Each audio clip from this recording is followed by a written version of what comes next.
వెంకటేశాయ.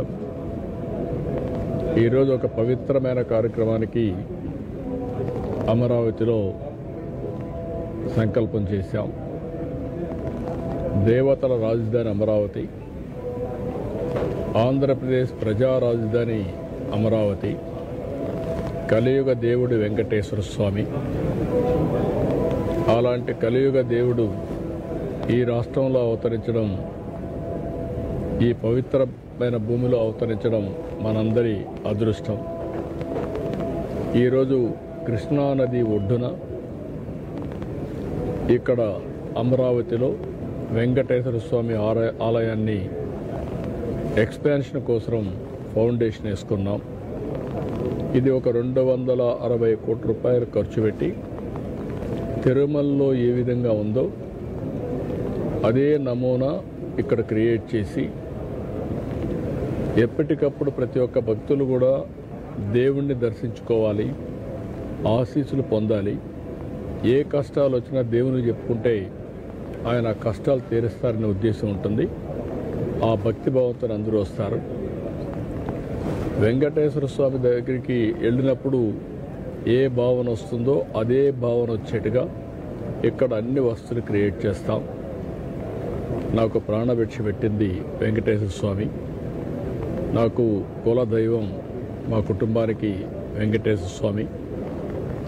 అలాంటి దేవుడికి సేవ చేయడం నా అదృష్టంగా నేను భావిస్తున్నా. ఆ రోజు ఎన్టీ రామారావు గారు అన్నదానం ప్రారంభించారు. ఈరోజు అన్ని టెంపుల్స్లో కూడా అన్నదానం సరఫరా చేసే పరిస్థితికి వచ్చింది. ఇంకొక పక్క నేను వచ్చిన తర్వాత 3 కార్యక్రమాలని ప్రారంభించాను. 1 ప్రాణదానం, 2 శ్రీవారి సేవకులు, 3 దేవాలయాల నిర్మాణం. ఈ 4 కూడా నిరంతరం జరగాలనేది నా ఆలోచన. వెంకటేశ్వర స్వామి ఎక్కడుంటే ప్రజలు ఆయన ఒక్కసారి పూజ చేసి ఏ పని సంకల్పం చేసినా జయప్రదం అవుతుంది. ఒక హెల్తీ హ్యాపీ సొసైటీ కోసం మనందరం పనిచేయాల్సిన అవసరం ఉంది. అలాంటి సందర్భంలో ఇక్కడ వెంకటేశ్వర స్వామి దేవాలయాన్ని కృష్ణానది ఒడ్డున ఒక పవిత్రమైనటువంటి దేవాలయం తొందరలో రాబోతుంది. 2.5 సంవత్సరాలు వస్తుంది. చాలామంది భక్తులు ముందుకు వస్తున్నారు. మేము కూడా డొనేట్ చేస్తామని, మేము కూడా కన్స్ట్రక్ట్ చేస్తామని.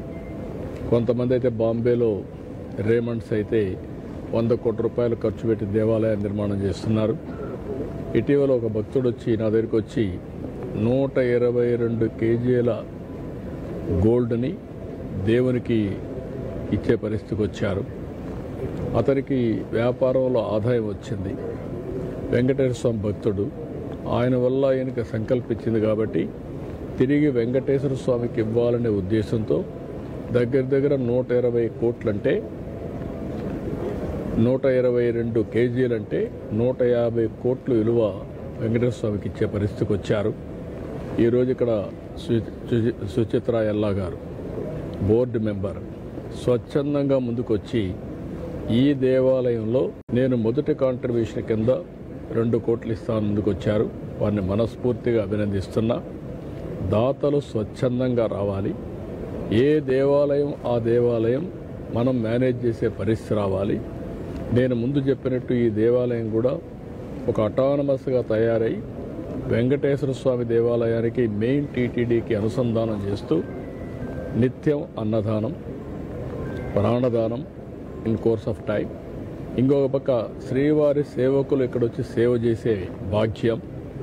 ఇక్కడ కూడా భజనలు చేయడం కానీ, సేవలు చేయడం కానీ, అన్ని పూజలు అన్నీ కూడా ఇక్కడ ఏ విధంగా చేయాలని అవన్నీ చేయడం కోసం ముందుకు పోతాం. ఇక్కడ ఒక 25 ఎకరాలు భూమి ఇచ్చాం. ఇది ఒక మోడల్ టెంపుల్ కావాలి. కొంతమంది భక్తులు వచ్చి వెంకటేశ్వర స్వామి సన్నిధిలోనే ఒక రాత్రికి ఉండాలంటే అలాంటి వస్తువు కూడా కల్పిస్తాం. ఇవన్నీ కూడా క్రియేట్ చేయడానికి అవసరమైతే భవిష్యత్తులో భక్తులు ఎక్కువ వచ్చి అన్నదానం కావాలంటే స్కేలింగ్ కూడా చేసుకునే విధంగా ఇన్ఫ్రాస్ట్రక్చర్ చేస్తాం.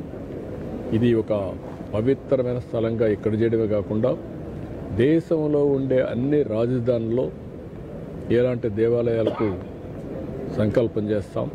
ప్రపంచంలో ఎక్కడ హిందువులు ఎక్కువ ఉంటే అక్కడంతా కూడా ఇలాంటి దేవాలయ నిర్మాణం చేయడం కోసం కృషి చేస్తాం. నా సంకల్పం ఒకటి, ప్రపంచంలో అందరికీ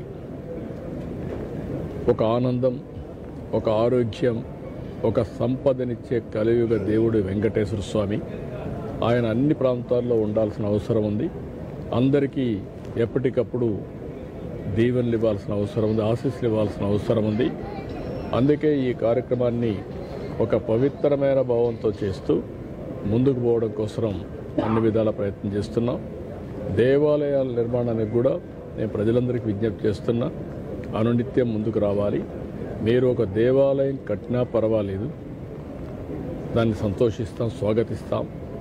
చిన్న దేవాలయం నుంచి పెద్ద దేవాలయం వరకు మీరే సంకల్పం చేసి చెప్పగలిగితే దానికి కూడా మేము పూర్తిగా సహకరిస్తాం. ఇంకొక పక్కన ఈరోజు శ్రీవాణి ఉంది, అందులో వచ్చిన డబ్బులు కూడా దేవాలయాల నిర్మాణానికే ఖర్చు పెడతాం. ఇంకొక పక్కన ఇంకా ఎవరైనా సరే అలాంటి దాతలు వస్తే కార్పస్ కూడా ఇచ్చే అవకాశం ఉంటుంది.